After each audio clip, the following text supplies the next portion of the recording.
The Velthran Dominion had conquered 217 species across 4,000 years. Their empire stretched across an entire arm of the galaxy. They had absorbed civilizations that once controlled thousands of star systems. They had broken species that wielded weapons capable of destroying suns. The Velthrons feared nothing because they had defeated everything. High Commander Velthos stood in the war chamber of the Dominion's capital world. Around him, holographic displays showed the borders of their vast empire. One small section blinked with a new marker, a recently discovered species, another primitive civilization waiting to be collected. "Tell me about these creatures," Velthos said. The intelligence officer activated a display. Images appeared showing bipedal beings with soft skin and fragile bodies. They had no claws. No natural armor, no venom. They looked like prey animals that had somehow learned to build starships. "They call themselves humans," the officer said. "They come from a small planet called Earth in a minor solar system. They have been traveling between stars for approximately 300 of their years. They have established 47 colony worlds near our border." Veltos studied the images with mild interest. The humans looked weak. Their bodies seemed poorly designed for survival. They required constant temperature regulation. They needed to sleep for a third of each day cycle. They could be killed by diseases invisible to the naked eye. "Their military capacity," Veltos asked. "Minimal by our standards. They have approximately 2,000 warships spread across their colonies. Their weapons technology is roughly equivalent to civilizations we conquered 3,000 years ago." Veltos made a sound of dismissal. This would not even qualify as a proper campaign. It would be a simple collection operation. The Dominion had conducted thousands of them. "Send a collection fleet to their nearest colony world," Veltos ordered. "Standard protocol. Demonstrate our power. Accept their surrender. Add them to the Dominion."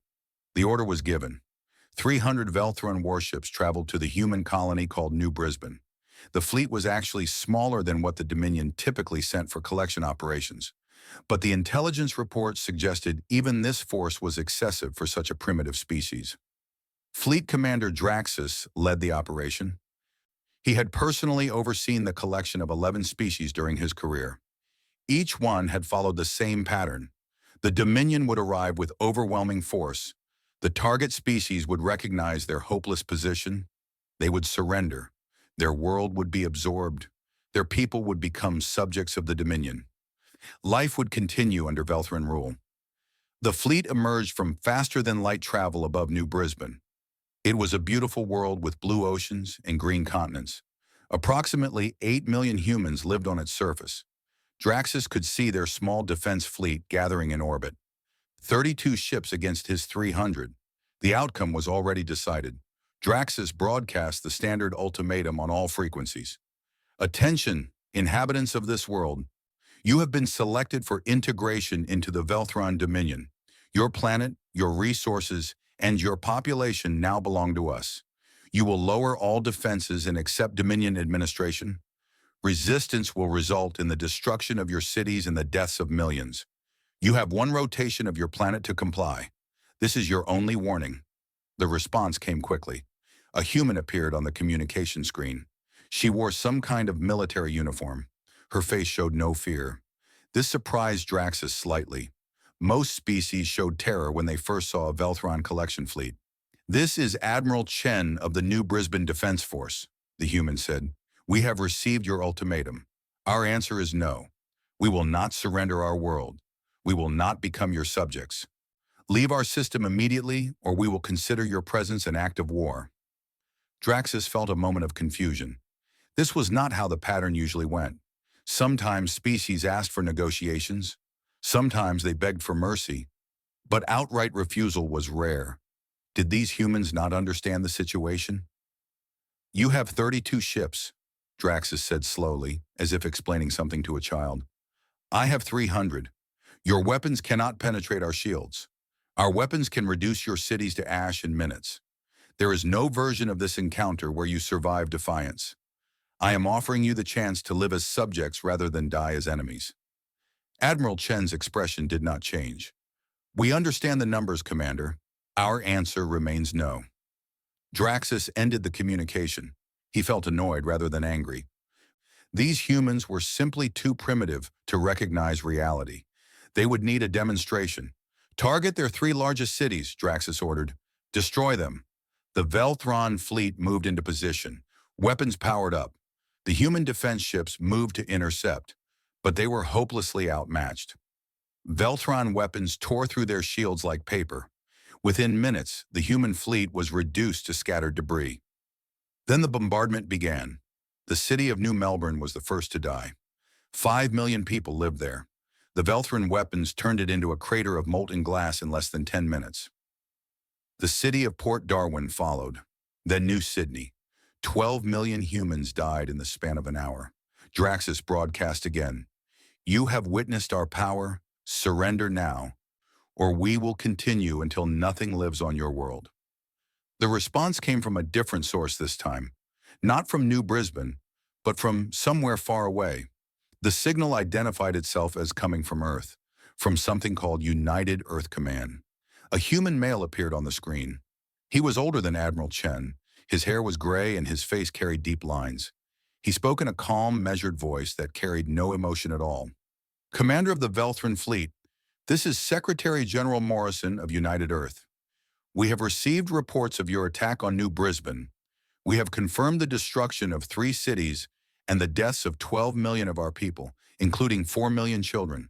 Draxus waited for the begging to begin, for the offers of unconditional surrender, for the promises to cooperate fully with Dominion rule. In accordance with United Earth Defense Protocol 7, Morrison continued, your species has been formally designated as hostile to humanity. This designation is permanent. It cannot be negotiated. It cannot be revoked. From this moment forward, a state of total war exists between Earth and the Velthron Dominion. Draxus felt a flicker of amusement. Total war. These creatures had lost their entire defense fleet in minutes. Their colony lay helpless before his weapons. What war did they think they could wage? You are welcome to your designations, Draxus replied. They will not protect you. Surrender New Brisbane now, and we may show mercy to your other colonies. Morrison's expression remained completely unchanged. You misunderstand, Commander. We are not asking for mercy. We are not negotiating. We are informing you as a matter of formal record that you have made an enemy of humanity. What happens next is not a war as you understand it. It is a consequence. The transmission ended. Draxus laughed out loud. His officers joined him. A consequence? From a species that could barely defend a single colony world? The Velthrons had conquered civilizations that spanned thousands of systems. What could these soft, fragile, short-lived creatures possibly do? He ordered the fleet to begin landing troops on New Brisbane. The remaining population would be rounded up and processed. Standard collection protocol. Within a month, the world would be fully integrated into the Dominion. The reports came in slowly at first. A border monitoring station had stopped transmitting. Then another. Communication was lost with a supply depot near the edge of Dominion space. 12 outposts went dark in the span of 3 days. Draxus received updates from High Command with growing confusion. The reports made no sense. No enemy fleets had been detected. No battles had been fought. The stations and outposts had simply stopped responding. When scout ships finally reached the silent locations, they found only debris. The stations had been completely destroyed, but the attack patterns were strange. The damage was precise, surgical. Whatever had attacked them had struck fast, hit critical systems, and vanished before any distress signal could be sent. High Commander Velthos summoned his intelligence staff. Find out what is happening, he ordered. Find out who is attacking us. The answer came 2 weeks later. A single piece of debris recovered from a destroyed outpost carried a message burned into its surface. The message was in the Velthron language. It was simple. 3 words. Remember New Brisbane? Velthos stared at the message for a long time. He thought about the small, soft creatures with no claws and no armor. He thought about their calm voices and their simple words. He thought about how they had refused to surrender even when faced with certain destruction. For the first time in his long career, High Commander Velthos felt something cold settle in his stomach. He did not yet recognize it as fear, but he would learn. The humans were coming, and they had a very long memory. 6 months had passed since the attack on New Brisbane. In that time, the Velthran Dominion had lost 47 border installations, 19 supply depots, and 8 patrol fleets. The losses were small compared to the vast resources of the Empire, but the pattern was deeply troubling. The humans never attacked where the Dominion expected. They never fought battles they could not win. They appeared from nowhere, struck with brutal precision, and disappeared before reinforcements could arrive. Every engagement followed the same pattern: quick, violent, gone. High Commander Velthos had assembled the greatest military minds in the Dominion. They studied the attacks looking for patterns. They analyzed the wreckage looking for weaknesses. They found nothing useful. The humans seemed to understand Velthran tactics better than the Velthrans understood human tactics. "We need information," Velthos declared. "We need to understand what we are fighting." The Dominion maintained archives of information about every known species in the galaxy. These archives had been built over thousands of years of conquest. They contained detailed records of biology, psychology, history, and military capability. Surely they contained something about humans. Senior archivist Keloth was summoned to present his findings. He was old even by Velthran standards, and he had spent his entire life studying alien species. When he entered the war chamber, his expression was troubled. "What have you found?" Velthos asked. Keloth activated a holographic display. Images of Earth appeared, a small blue planet orbiting an ordinary yellow star. It looked peaceful. It looked harmless. "Earth is what galactic classification systems call a death world," Keloth began. "The conditions there are extreme by most standards. The planet has violent weather systems, earthquakes, volcanic eruptions. The surface is mostly covered by a corrosive substance called water. The atmosphere contains oxygen at levels that would be toxic to many species." Velthos waved his hand dismissively. "Many species come from harsh worlds. This does not explain their military behavior." "I am not finished," Keloth said.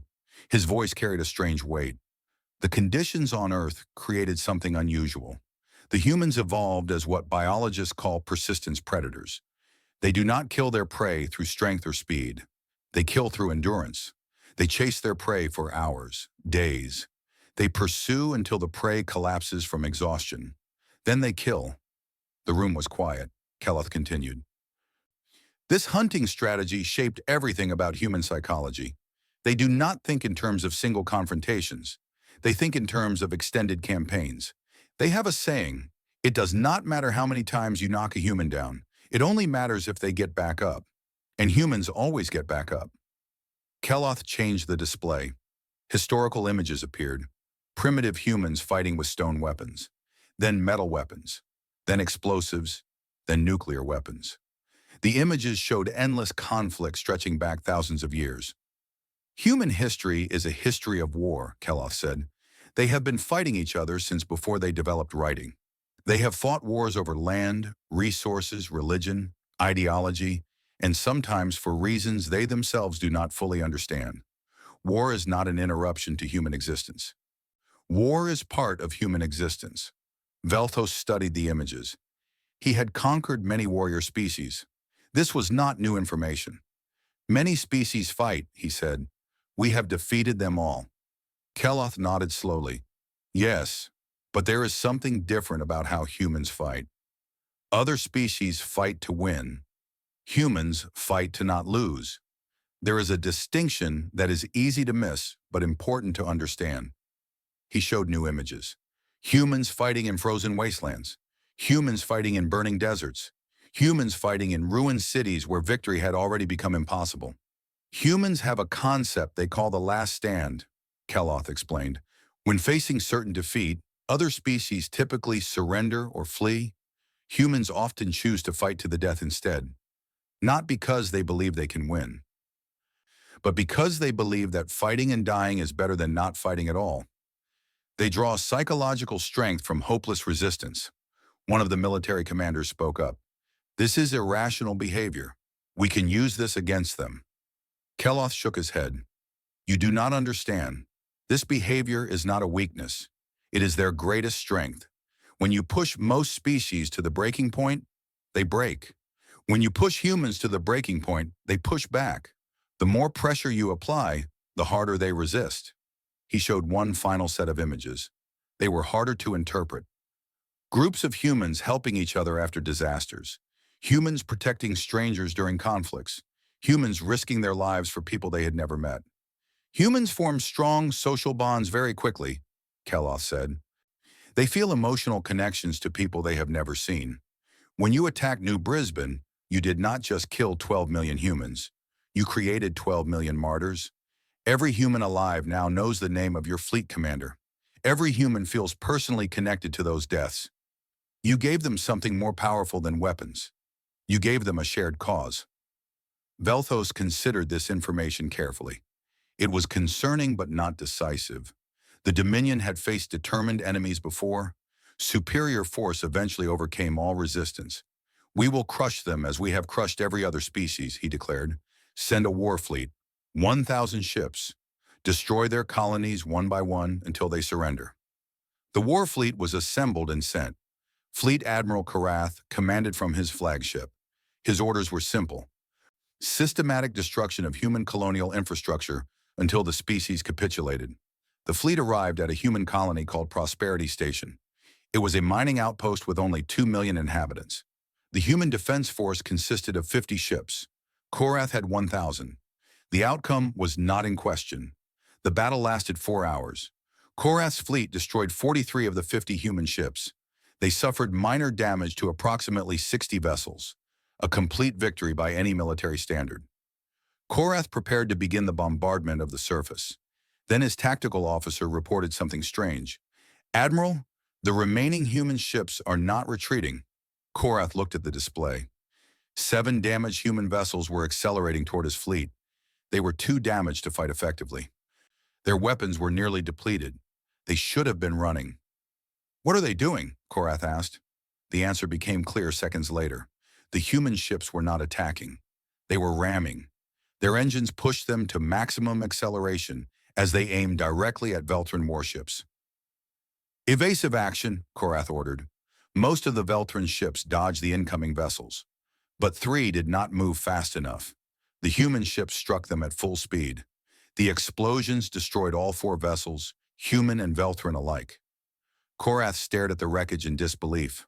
The humans had sacrificed their remaining ships and crews to destroy 3 enemy vessels. The exchange made no tactical sense. The humans had lost everything to inflict minor damage. But as he watched, Korath noticed something else. His crews were shaken. They had never seen an enemy choose certain death over retreat.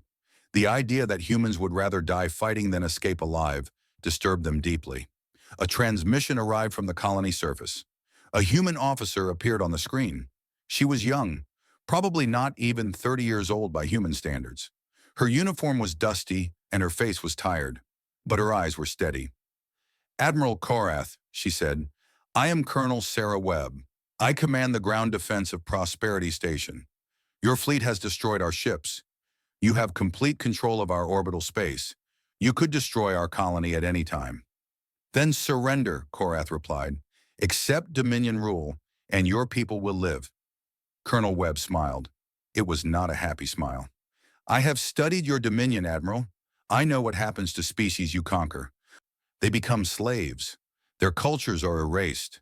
Their children grow up never knowing freedom. We will not accept that fate. Then you will die, Korath said. Some of us will, Webb agreed. Today, tomorrow, next year, but not all of us. And those who survive will remember. They will teach their children to remember, and their children will teach their children. Your Dominion has existed for 4,000 years. Do you know how long humans have been fighting? How long we have been teaching our children to fight? She leaned closer to the camera. We have a saying on Earth. You cannot kill an idea. You killed 12 million people on New Brisbane. All you did was create an idea that will never die. Congratulations, Admiral. You have only begun a battle with the deadliest beings in this galaxy, and we do not stop. We do not ever stop. The transmission ended. Korath gave the order to bombard the colony. Prosperity Station burned. 2 million more humans died. But as his fleet prepared to move to the next target, Korath received word that 3 supply depots deep inside Dominion space had been destroyed. Human ships had appeared from nowhere, struck fast, and vanished. The humans were not fighting to defend their colonies. They were fighting to hurt the Dominion. Every ship the Velthrons used to attack human worlds was a ship not protecting Velthron infrastructure. For the first time, Korath began to wonder if winning battles was the same thing as winning the war. He would learn the difference soon enough. 8 years had passed since the Velthron fleet first appeared above New Brisbane. 8 years of war. 8 years of death. 8 years of slowly learning what it meant to fight humanity. High Commander Velthos stood in the same war chamber where he had first ordered the collection of the human species. The room had not changed, but everything else had. The Dominion had won every major battle. Their fleets had destroyed 19 human colony worlds. They had killed over 200 million humans. By every traditional measure of warfare, the Velthrons were winning decisively, but the Empire was bleeding. The holographic display showed the current state of Dominion space. Red markers indicated attacks on infrastructure. There were hundreds of them. Fuel depots destroyed. Communication relays disabled. Supply convoys ambushed. Shipyards sabotaged. Mining operations disrupted. The humans had stopped trying to defend their colonies after the third year. They had evacuated their populations to hidden locations and let the Velthrons burn empty worlds. Meanwhile, their attack fleets scattered across Dominion space like a disease. "We cannot find them," Admiral Draxus reported. His voice carried exhaustion and frustration. "They do not hold territory. They do not maintain bases we can locate. They strike and vanish. When we reinforce one area, they attack somewhere else. When we spread our forces to cover everything, they concentrate and destroy isolated units." Veltos had heard these reports many times. The pattern never changed. The Dominion was trying to fight a war against an enemy that refused to stand still and fight. "How many ships have we lost?" Veltos asked. Draxus hesitated before answering. "Approximately 4,000 warships destroyed. Another 3,000 damaged beyond immediate repair. Our shipyards are working at maximum capacity, but human attacks have reduced our production by 40%. The numbers were not catastrophic. The Dominion still had over 50,000 warships, but the trend was disturbing. They were losing ships faster than they could replace them, and the humans showed no signs of slowing down. A junior officer entered the chamber with a data tablet. His expression was troubled. "High Commander, we have received reports from the Kelthax system. The population there has begun refusing work assignments. They are demanding negotiations with the human forces." Velthos felt a cold sensation spread through his body. The Kelthax were one of the oldest conquered species in the Dominion. They had been subjects for over 2,000 years. They had never shown any sign of resistance. "What are they saying?" Veltos asked. "They are saying that if the humans can fight the Dominion, perhaps they can too.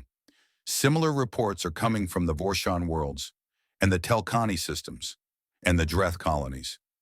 Veltos understood immediately what was happening. The Dominion had ruled through fear for 4,000 years. Their subject species obeyed because they believed resistance was impossible. The humans were proving that resistance was not impossible, and now the conquered were beginning to hope. "Increase security forces on all subject worlds," Velthos ordered. "Execute any leaders who speak of rebellion. Make examples that will not be forgotten." The orders were carried out. Thousands of subject species members were publicly executed. For a few weeks, the unrest seemed to quiet down. Then it exploded. On the Kelthax homeworld, workers in a weapons factory refused to leave their posts. When security forces attempted to remove them, the workers fought back. They had no weapons. They used tools. They used their bare hands. Hundreds of them died. But they killed dozens of Veltron soldiers before they were overwhelmed. The news spread across the Dominion faster than any official communication could contain it. Subject species on 40 worlds saw the images of Kelthax workers dying on their feet rather than returning to their duties. And everywhere, they began to ask the same question. If the Kelthax can fight, why cannot we? Admiral Korath had spent years studying human military history. He had read about their ancient wars, their rebellions, their revolutions. He had found a word that appeared again and again in their records, a word that described a type of warfare that did not follow traditional rules. Guerrilla?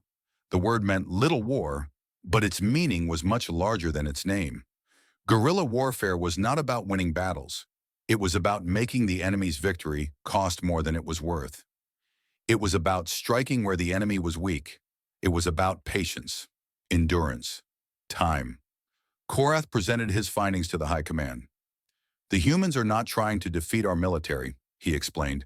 They are trying to exhaust our empire. Every ship they destroy costs us resources to replace. Every attack forces us to spread our forces thinner. Every subject world that rebels requires soldiers we cannot use elsewhere. What do you suggest? Velthos asked. We must end this war quickly. Destroy Earth itself. Kill their leadership. Break their ability to coordinate. Velthos considered this. A strike at Earth had been proposed before. It had always been rejected as unnecessary. The Dominion preferred to conquer worlds, not destroy them. Destroyed worlds produced no resources and no slaves. But this war was different. The humans did not fight like any species the Dominion had faced before. Perhaps different tactics were required. How many ships would we need? Velthos asked. To guarantee success? 10,000. Enough to overwhelm any defense they could mount. Assembling such a fleet would strip defenses from dozens of systems. It would leave the Dominion vulnerable to exactly the kind of attacks the humans excelled at. But if the strike succeeded, the war would be over. Velthos made his decision. Assemble the fleet. We will burn Earth and end this. The order went out.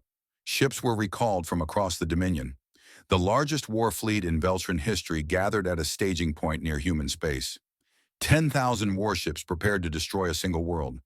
But before the fleet could launch, reports arrived from the Vorshan systems. A full-scale rebellion had begun. Vorshan workers had seized control of 3 orbital stations. They were broadcasting messages of defiance across the entire sector. Then reports came from the Telkani systems, then the Dreth colonies, then a dozen other locations. The Dominion was burning from within. Velthos stood in his war chamber and watched the red markers multiply across the display. Attacks from humans, rebellions from subjects, disruptions in production, breakdowns in communication. 4,000 years of empire. 4,000 years of unchallenged rule. And now it was crumbling because a small, soft, short-lived species had refused to surrender. A communication arrived from human forces. It was not a demand for negotiation. It was not an offer of peace. It was simply a statement. We told you this would not be a war as you understand it. We told you it would be a consequence. You killed our children. You burned our worlds. Did you think we would simply accept that? Did you think we would fight you on your terms? We do not fight wars to win battles. We fight wars to break empires. And we are very good at it. We have been practicing for a very long time. Velthos deleted the message. He gave orders for the Earthstrike fleet to launch immediately. He would end this war even if he had to burn the entire galaxy to do it. But deep inside, in a place he would never admit to anyone, he wondered if it was already too late. The humans had not just started a war. They had planted an idea. The idea that the Dominion could be fought. That resistance was possible. That freedom was worth dying for. Ideas, Velthos was learning, were much harder to kill than people. And the humans had 8 billion more people on Earth. 8 billion more carriers of that dangerous idea. Each one willing to fight. Each one willing to die. Each one willing to pass their defiance to the next generation. The fleet launched toward Earth, but Velthos no longer felt confident of victory. He had begun to understand what the humans meant when they said they did not stop. They really did not stop. Ever. The Velthran strike fleet emerged from faster-than-light travel at the edge of Earth's solar system. 10,000 warships, the largest military force ever assembled in the history of the Dominion. Enough firepower to reduce 100 worlds to ash. Fleet Admiral Korthax commanded from his flagship, the Dominion's Wrath. He had served the Empire for over 200 years. He had personally overseen the destruction of 17 species that had refused to submit. This would be his final campaign, the crown jewel of a distinguished career. Earth hung in the distance like a small blue marble, such a tiny world to have caused so much trouble. Korthax studied it through the viewport and felt only contempt. The humans had been clever. They had been persistent. But cleverness and persistence meant nothing against overwhelming force. Scan the system, Korthax ordered. Locate their defense fleet. The tactical officer worked her console for several moments. Then she looked up with confusion on her face. Admiral, I am detecting no significant military presence. A few patrol ships near their outer planets. Nothing more. Korthax frowned. This made no sense. Earth was the human homeworld. 8 billion of their species lived on its surface. They had to have defenses. Expand the scan. Check for hidden installations. Cloaked ships. Anything. The scan expanded. The results were the same. Earth sat virtually undefended. The human fleet was simply not there. It must be a trap, Korthax said. They cannot have left their homeworld unprotected. He ordered the fleet to advance slowly, watching for any sign of ambush. The ships moved forward in perfect formation. Minutes passed, then hours. Nothing attacked them. No weapons fired. No ships appeared. The fleet reached Earth orbit. Still nothing. Korthax stared at the blue planet below. He could see the lights of human cities on the night side. Millions of people going about their lives, apparently unconcerned that 10,000 warships hung above them. This is wrong, he muttered. This is all wrong. Then the proximity alarms began to scream. Ships were emerging from faster-than-light travel behind the Veltran fleet. Not in front of them. Behind them. Between them and the route home.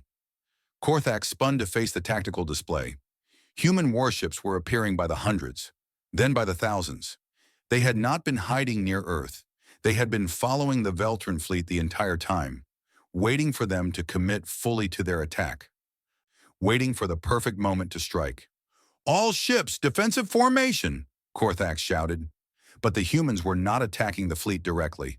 They were attacking the support vessels, the fuel tankers, the supply ships, the repair carriers, the infrastructure that allowed a fleet of 10,000 ships to operate far from home. The battle began. Veltran warships turned to engage the human forces. They outnumbered the humans significantly.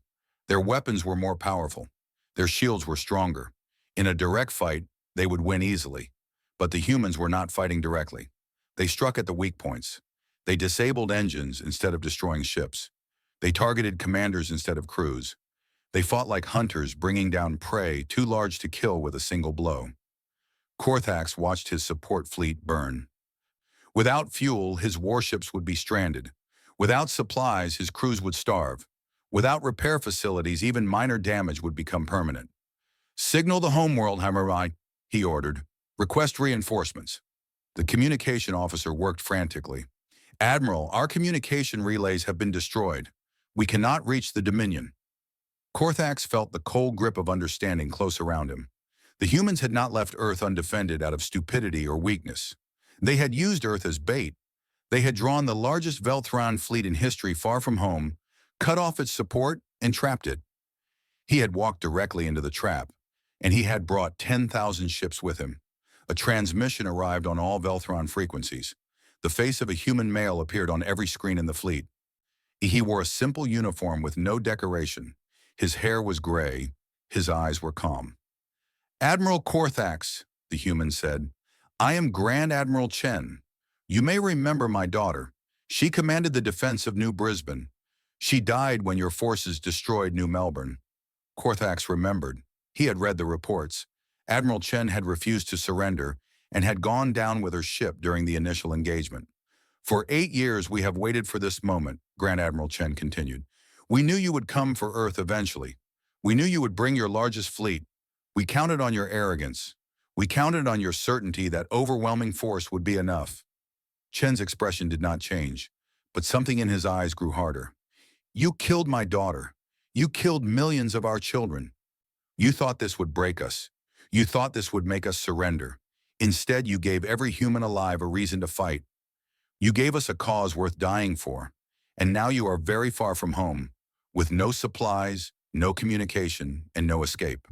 The transmission shifted. New images appeared, not of the battle around Earth, but of something else entirely. The images showed a world Korthax did not recognize at first. Then he saw the Veltran architecture, the familiar layout of a subject colony, a world that had been part of the Dominion for centuries. But something was different. The Velthron flags were gone. The enforcement stations were burning. And standing in the central square, surrounded by former slaves, was a group of humans. They were not carrying weapons. They were carrying medical supplies, food, building materials. They were helping the former subjects tear down the symbols of Dominion rule.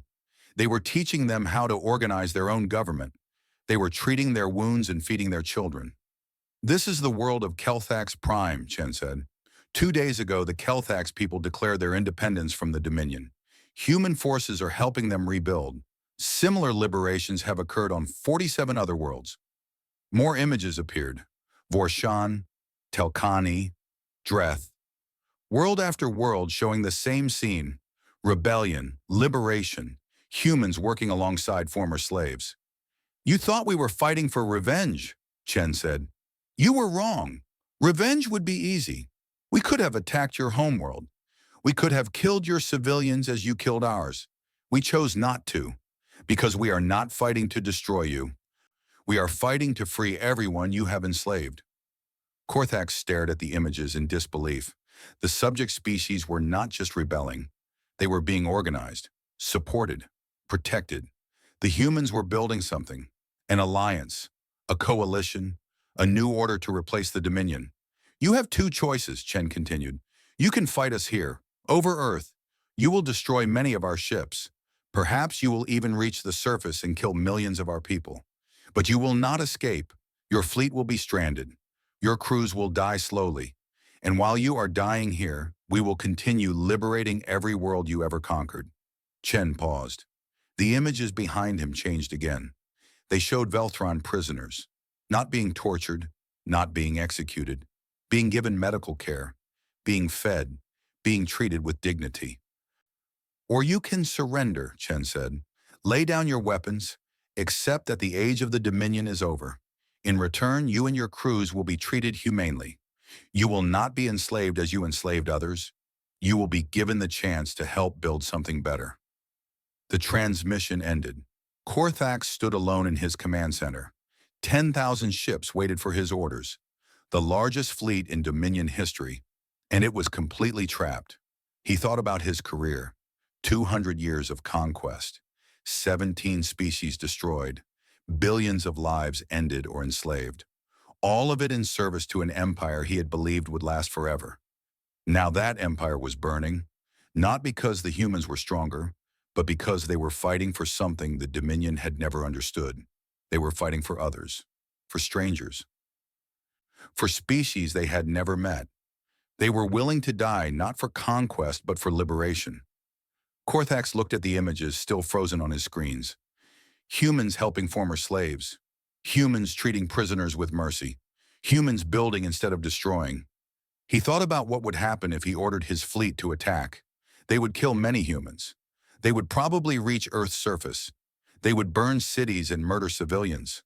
And then they would die, slowly, stranded, watching as everything they had built collapsed around them. He thought about the alternative. Surrender. Admit defeat. Help build something new. For the first time in 200 years, Korthax questioned whether he had been fighting for the right side. He opened a channel to the human fleet. Grand Admiral Chen, he said, I am prepared to discuss terms. The war was not over, but in that moment, something fundamental had changed. The Dominion had begun to fall, and in its place, something new was rising. Something that even Korthax had to admit might be better than what came before. 50 years had passed since Fleet Admiral Korthax surrendered his fleet above Earth. 50 years since the Velthron Dominion began its long collapse. 50 years of change that had transformed the galaxy in ways no one could have predicted. The old historian sat in his study on Velthros Prime. His name was Keloth, and he had once been the senior archivist of the Dominion. He had been the one who first researched human history and warned the High Command about the nature of their enemy. No one had listened then. They had all paid the price for that arrogance. Now Keloth was writing his memoirs, a record of what he had witnessed, a document for future generations to understand how everything had changed. He looked out his window at the city below. Velthros Prime looked different than it had 50 years ago. The old statues of conquest had been removed. New monuments stood in their place, monuments to cooperation, to peace, to the species that had built something new from the ruins of empire, the Galactic Cooperative. That was what they called it now, a union of free worlds working together by choice rather than by force, former conquerors and former slaves sitting together as equals, making decisions together, building together. It should not have worked. Keloth had studied enough history to know that empires did not transform into democracies. Conquerors did not become partners. The hatreds built over 4,000 years of domination should have taken generations to heal. But the humans had made it work somehow, not through force, not through threats, through patience, through example, through an endless willingness to help others rebuild. Keloth remembered the first years after the war, the chaos, the anger, the former subject species wanting revenge on their Veltron oppressors. There had been violence. There had been deaths. The galaxy had stood on the edge of a new era of bloodshed, and the humans had stepped into the middle of it. They had protected Veltron civilians from mobs seeking revenge. They had negotiated between species that had hated each other for centuries. They had built schools and hospitals and farms on worlds devastated by war. They had done the slow, unglamorous work of turning enemies into neighbors.